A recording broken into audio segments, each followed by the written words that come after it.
সুপ্রিয় দর্শক মণ্ডলী, সরকারি প্রাথমিক বিদ্যালয়ের সহকারী শিক্ষকদের কিংবা প্রধান শিক্ষকদের যে অনলাইনে বদলির পুনঃ আবেদনের জন্য বলা হয়েছে, অর্থাৎ আগের যে আবেদনটা আপনারা করেছেন রিসেন্ট, সেই আবেদনটাকে বাতিল করা হয়েছে নানান ধরনের অনিবার্য কারণে কিংবা টেকনিক্যাল ইস্যুর কারণে।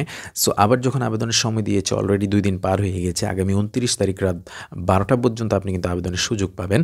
সো এই আবেদনের প্রক্রিয়াটা আমি কিভাবে করতে হয় কিংবা আবেদনের সময় কী কী প্রুফ বা প্রমাণক সাবমিট করতে হয়, সব বিষয়ে কিন্তু আমি আমার বিভিন্ন ভিডিওতে এই চ্যানেলে আলোচনা করেছি। আজকে স্পেশালি আপনাদেরকে আবেদন করার সময় কোন কোন প্রসিডিওরটা মানতে হয়, কিভাবে আপনি আবেদন করবেন, জাস্ট যারা একেবারেই নতুন, কখনো করেননি, তাদের জন্য বলছি। আর চেষ্টা করবেন আপনি আপনার আবেদনটা নিজে আপনার মোবাইল বা আপনার ডেস্কটপ আপনার বাসায় বসে করার জন্য।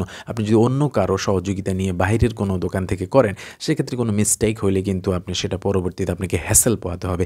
কাজেই আপনাকে যেই জিনিসটা বলবো যে আপনি আবেদনটা কিভাবে করবেন, আমার এই ভিডিওটা যদি আপনি দেখেন তাহলে সমস্ত বিষয়গুলো আপনার জন্য ক্লিয়ার হয়ে যাবে। আপনি খুব সহজেই নিজেই ঘরে বসেই কিন্তু আপনি আবেদন করতে পারবেন। অর্থাৎ এই আবেদনটা করবেন এবং পাশাপাশি কি কি প্রমাণক আপনাকে সাবমিট করতে হবে সেই বিষয়টা কিন্তু আমি আপনাদেরকে ক্লিয়ার করে দেব। তো এই বিষয়টার জন্য অবশ্যই আপনাকে ভিডিও শেষ পর্যন্ত স্টে করতে হবে এবং আমার চ্যানেলটাকে আপনি যদি সাবস্ক্রাইব করে রাখেন তাহলে এরকম আরও গুরুত্বপূর্ণ ভিডিও যা আপনার অনেক কাজে দেবে। সো কীভাবে কাজটি করতে আমরা এখন সেটাই দেখব। Let's get started.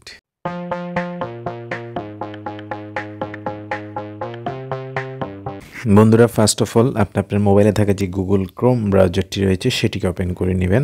আমি আপনাদেরকে দেখিয়ে দিচ্ছি প্রসিডিউরটি, যদিও আপনারা অনেকে জানেন, তারপরেও আপনাদের জ্ঞাতার্থে আমি আবারও বলছি। এরকম যখন আপনারা ওপেন করবেন তখন উপরে একটি সার্চ বা ইউআরএল বার আসবে। জাস্ট ওই ইউআরএল বার এতে আপনারা ক্লিক করে দেবেন। দেখুন একদম উপরের দিকে ইউআরএল বারটিতে এই যে আমি যেমন ট্যাপ করলাম, করার পরে এখানে আপনি যে কাজটি করবেন, এখানে আপনাকে লিখতে হবে আপনার যেই অধিদপ্তর রয়েছে, অর্থাৎ প্রাথমিক যে অধিদপ্তর রয়েছে সেটার ইউআরএল লিঙ্কটা লিখতে হবে। সেটা লেখো আপনি করতে পারেন। আবার যদি সেটার থেকে না যান, যে ডিপিই আন্ডারে গেলেও আপনি করতে পারেন। আবার আরেকটা ওয়ে আছে, সেটা হলো যে IPEMIS, হ্যাঁ, অর্থাৎ অথবা PAMIS.gov.bd এই ওয়েবসাইটে যেতে পারেন। তো আমি সরাসরি ওই প্যামিসে যাচ্ছি, IPEMIS। হ্যাঁ, দেখুন আমি লেখার সাথে সাথে চলে আসছে, কারণ এর আগে আমি যেহেতু সার্চ করেছি এই জন্য আমার ফুল অ্যাড্রেসটা দেখাচ্ছে। IPEMIS.gov.bd ডট না লিখলে সমস্যা নেই। এবার এই জায়গাটাতে আমি কিন্তু ট্যাপ করে দেব। ট্যাপ করে দিলে শুরুতেই আমি একটু জুম আউট করে নিচ্ছি। শুরুতে দেখুন সাইন ইন নামে একটি অপশন রয়েছে। জাস্ট ওই সাইন ইন অপশনে আপনি কি করবেন, প্রেস করবেন। সাইন ইন অপশনে আসার পরে আপনাকে IPEMIS-এর এই সিস্টেমটার ইন্টারপেজ আপনাকে নিয়ে আসবে এবং ইন্টারপেজে আনার পর উপরের দিকে দেখুন এখানে পাসওয়ার্ড চাচ্ছে এবং ইমেল চাচ্ছে আপনার। এই যে লুকআট, আমি জুম আউট করে দেখাচ্ছি। এখানে আপনার ইমেল নাম্বার এবং পাসওয়ার্ড কিংবা মোবাইল নাম্বার অথবা পাসওয়ার্ড, তো আপনারা যে যার ইমেল নাম্বার বা যার যেটা মোবাইল নাম্বার এবং পাসওয়ার্ড দিয়ে রয়েছে, তো নিশ্চয়ই আপনি যদি শিক্ষক হয়ে থাকেন প্রাথমিক বিদ্যালয়ের সহকারী কিংবা হেডমাস্টার, অবশ্যই আপনার IPMS একটি অ্যাড্রেস রয়েছে এবং সেটা থাকতে হবে বাধ্যতামূলক, এটা আপনার আইডেন্টিটি। সো আমি দিয়ে দিচ্ছি এবং দিয়ে আমি পরবর্তী স্টেপে চলে যাচ্ছি। দেখুন আপনাকে এরকম একটা IPMS-এর যে ড্যাশবোর্ড অপশনটা রয়েছে সেখানে নিয়ে আসবে এবং এখানে কিন্তু আপনার বদলির সময়সীমা উল্লেখ করা রয়েছে। দেখুন আন্ত উপজেলা বা থানা বা এক উপজেলা বা থানার অভ্যন্তরে বদলির আবেদনের জমা নেওয়ার সময় শুরু হয়েছে এবং সেই সময়টাও কিন্তু এখানে মেনশন করা আছে। দেখুন এই যে তারিখ 29 জানুয়ারি পর্যন্ত। আপনি চাইলে এই যে শিক্ষক বদলির আবেদন জাস্ট এই জায়গাতে আপনি ক্লিক করেই কিন্তু ভেতরে প্রবেশ করতে পারেন। আমার বোধ হয় আপনাদেরকে একটু ইন্ডিকেট করে দেখালে ভালো হয়। এই যে এই জায়গাটাকে থেকে আপনি চাইলে ক্লিক করতে পারেন। তো আমি এখান থেকে করব, আমি একদম একটা প্রফেশনাল ওয়ে থেকে করি। আমি এখান থেকে করব না, আমি আরেকটু অন্যভাবে আপনাদেরকে দেখাচ্ছি।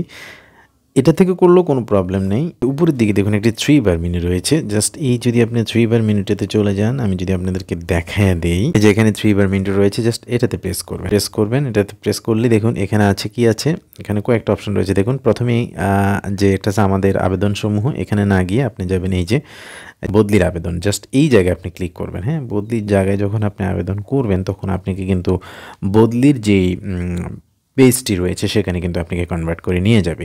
আমরা সেটা একটু অপেক্ষা করছি, আপনাকে জাস্ট ওয়েট করতে হবে। দেখুন এই জায়গায় যখন আপনি আসবেন তখন ড্যাশবোর্ডটাকে আপনি অন করে দিন উপর থেকে। দেখুন বদলির আবেদন, হ্যাঁ, আপনার এখানে নতুন আবেদন নামে একটি অপশন রয়েছে এবং সময়সীমা কিন্তু উল্লেখ রয়েছে 26 জানুয়ারি থেকে 29 জানুয়ারি 2025 রাত 11:59 পর্যন্ত আপনি আবেদনের সুযোগ পাবেন। নতুন আবেদন নামে একটি বাটন রয়েছে, দেখুন ব্লু মার্ক করা, এই যে জাস্ট এইটা আপনি জাস্ট এটাতে প্রেস করবেন। আমি এটাকে প্রেস করে দিলাম। ঠিক এই প্রসেসে আপনি যাবেন, হ্যাঁ? এবং নিশ্চয়ই আপনি আপনার প্রমাণক বা অন্যান্য কাগজপত্রাদি অলরেডি রেডি করে ফেলেছেন। যখনই আপনি এই জায়গায় আসবেন তখন আপনার সমস্ত তথ্যগুলো কিন্তু এখানে শো করবে। বিদ্যালয়ের নাম, আপনি বিদ্যালয়ের কোড নাম্বার, ক্লাস্টার, এই সব কিছু আপনি একটু নিচের দিকে আসলে কিন্তু আপনি বিদ্যালয়ের কি দেখতে পারবেন? লিস্ট দেখতে পারবেন। অর্থাৎ এই বিদ্যালয়গুলোর আপনার যেই ক্লাস্টার রয়েছে, সেই ক্লাস্টার আন্ডারে যতগুলো বিদ্যালয় রয়েছে সেই বিদ্যালয়ের কোড নাম্বার এবং পাশাপাশি আপনার শূন্যপদের সংখ্যা। তো দেখতে পাচ্ছেন ডান দিকে শূন্যপদের সংখ্যা রয়েছে। প্রত্যেকটা স্কুলে যে কোনোটা 3টা, কোনোটাতে 2টা এরকম রয়েছে। এইভাবে আপনি চাইলে নিচের দিকে চলে আসবেন। দেখুন নিচের দিকে আসলে আপনি এখানে ফিল্টার ছাড়াও আপনি পরবর্তী পেজে গিয়ে আপনি কিন্তু সবগুলো বিদ্যালয় আপনার থানার অধীনে বা উপজেলার অধীনে যতগুলো বিদ্যালয় আছে সবগুলো বিদ্যালয় আপনি চেক করে নিতে পারেন। কোন বিদ্যালয়ে কয়টি পোস্ট রয়েছে, বিদ্যালয়ের কোড নাম্বার কত, অবস্থান কোথায়, কোন ক্লাস্টারে। আবার পদ ফাঁকা নাই এটা থাকলেও কিন্তু এখানে লেখা থাকবে। দেখুন এই যে পদ ফাঁকা নাই, পদ ফাঁকা নাই। আর যদি থাকে তাহলে আপনাকে বলবে যে যোগ করুন এটা। তো এইভাবে দেখবেন। আর শূন্যপদের সংখ্যা কোথায় দেখবেন? অনেক স্কুলে একাধিক শূন্যপদ রয়েছে, যে শূন্যপদ 1 0 0 দেখলে আপনি বুঝে যাবেন এটাকে। হ্যাঁ, একটু কাটাকাটি করবেন। তো দেখুন এই যে পরবর্তী দিলে পরবর্তী পেজে চলে যাবে। আবার আপনি চাইলে ব্যাকেও আসতে পারেন। এই যে ব্যাকে আমি আসছি থেকে আপনি যে কোনো একটা স্কুলকে আপনি চেক করে নিতে পারেন যে আপনি কোনো একটা স্কুলে যাবেন, সেই স্কুলটাকে আপনি স্পেসিফিক সেই স্কুলটাকে বা সর্বোচ্চ আপনাকে বলা আছে 3টি স্কুল আপনি চুজ করতে পারবেন। হ্যাঁ, এটা কিন্তু নীতিমালায় বলা আছে। হ্যাঁ, তো আপনি সেই অনুযায়ী দেখুন এই জায়গায় এখানে লেখা আছে সর্বোচ্চ। আমি যদি আপনাদেরকে আরও স্পেসিফিক করে দেখিয়ে দিই, দেখুন সর্বোচ্চ 3টি বিদ্যালয় পছন্দের তালিকায় যোগ করা যাবে আর সর্বনিম্ন 1টি। এবং এখানে কিছু নির্দেশনা রয়েছে বিদ্যালয়ের বদলি সংক্রান্ত, আপনি সেগুলো দেখে নেবেন। তো জাস্ট এখান থেকে যদি আপনি একটা স্কুল অ্যাড করে নেন তাহলে কিন্তু আপনার পরবর্তী কার্যক্রমের জন্য আপনি কাজ করতে পারবেন এখানে। এবার আমি এখানে একটি স্কুল যোগ করব। এই যে যোগ করে দিলাম, দেখুন স্কুলটি কিন্তু অ্যাড হয়ে যাচ্ছে। হ্যাঁ, অ্যাড হয়ে গিয়েছে অলরেডি। আপনি সেভ করে দিবেন নিচে এবং সেভ করে আপনি পরের পেজে চলে যাবেন। এবার দেখুন যখনই আপনি বিদ্যালয়টার নাম দিয়ে আপনি সেভ করে চলে যাবেন, অবশ্যই আপনার সব ডকুমেন্টস ওখানে লেখা থাকবে। এবং আপনি চাইলে এই যে দেখুন আমি বড় করে আপনার দেখাচ্ছি। আমি একটি বিদ্যালয় যদি এখানে চুজ করি, আমি এই বিদ্যালয়টা এখানে চুজ করলাম এবং বিদ্যালয়টা কোন ক্লাস্টার, ওয়ার্ড নং কত, অ্যাড্রেসটা লেখা থাকবে এবং এখানে কোড নাম্বারও লেখা থাকবে বিদ্যালয়ে। তারপর দেখুন এখানে চাইলে পদের সংখ্যা আপনি দেখতে পারেন এবং কার্যক্রম আপনি চাইলে এই বিদ্যালয়টা আবার মুছে ফেলতে পারেন। হ্যাঁ, আপনি এডিট করতে পারেন। এটা মোট কথা হলো এডিট করা। হ্যাঁ, অর্থাৎ আপনি ভুল করলেন যে না আমি এই বিদ্যালয়টা দিব না, তাহলে এডিট অপশন থেকে আপনি এটাকে মুছে ফেলতে পারেন। হ্যাঁ, আবার চাইলে নতুনও সিলেক্ট করতে পারেন। আর এখানে যে কাগজপত্রগুলো লাগবে, যখন আমি আপনাদেরকে দেখিয়ে দিই, বদলির কারণ নির্বাচন করুন। এখানে 3টি কারণ শো করছে, বিধবা বা তালাকপ্রাপ্ত নারী, শিক্ষক যদি হয়ে থাকেন তাহলে আপনি এই অপশনটালে চুজ করবেন। প্রতিবন্ধকতা থাকলে বা ডিসএবিলিটি থাকলে এটাকে আপনি চুজ করবেন, অথবা স্থায়ী ঠিকানা হতে কর্মরত বিদ্যালয়ের দূরত্ব মানে ডিস্টেন্সজনিত কারণ হলে আপনি এটা চুজ করবেন।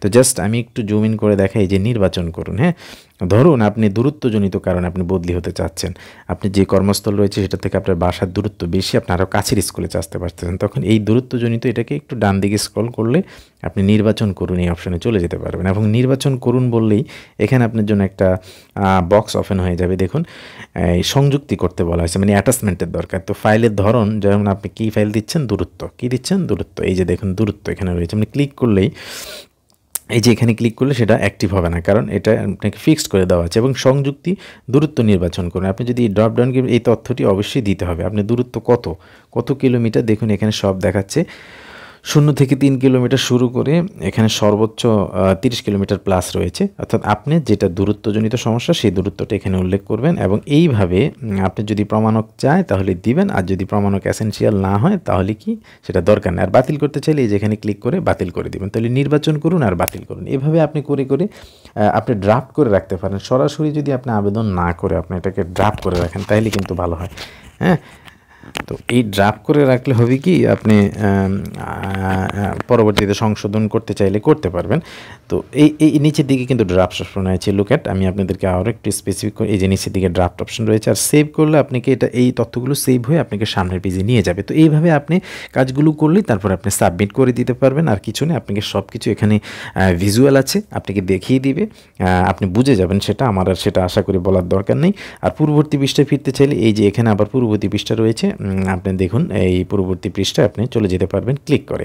হ্যাঁ, তো আমি আপাতত চাচ্ছি না, সেজন্য আমি আবার ডিলিট করে দেখাচ্ছি। ধরুন এই স্কুলটা আমার পছন্দ না, সেক্ষেত্রে আমি কি করব, জাস্ট এই জায়গায় আমি প্রেস করে দেবো। তো দেখুন আমি ক্লিক করে দিলাম। হ্যাঁ, দেখুন এখানে কি হলো, অ্যাক্টিভিটি দল আপনাকে সিলেক্ট করতে হবে। তো আমি এটা বাদ দিয়ে দিলাম, বাদ দিয়ে আমি পূর্বের পৃষ্ঠায় ফিরে যাচ্ছি। এই যে ব্যাক করলাম, হ্যাঁ দেখুন আমি আগের পৃষ্ঠায় চলে এসেছি। এখন এখান থেকে চাইলে কিন্তু আমি একইভাবে কাজ করে আবার সামনে এগিয়ে যেতে পারবো। তো বন্ধুরা, আমি যারা আপনারা আবেদন করেন অনেকেই জানেন, তারপরেও আমি আপনাদের গ্যাদারটা বা নতুন যারা আছে তাদের জন্য এই বিষয়টা আলোচনা করেছি।